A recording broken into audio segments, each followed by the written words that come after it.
One of the quickest ways to disprove Jesus is God is to prove that Jesus has a God.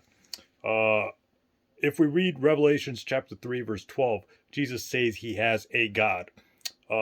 John in the Gospel of John chapter 20 verse 17, Jesus says, "I'm going back to my Father and your Father, and to your God and to my God." So Jesus has a God, or Jesus says he has a God.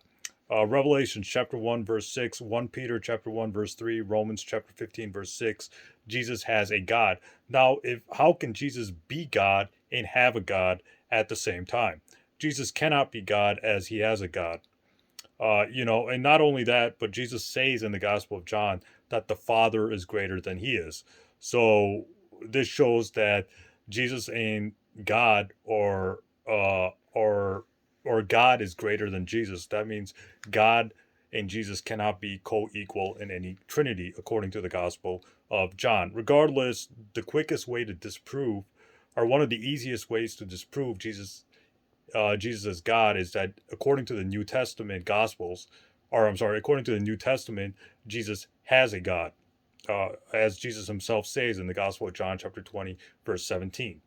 So thus the Quran is not saying anything new about Jesus in Quran chapter 4, verse 171, and Quran chapter 5, verse 72, etc.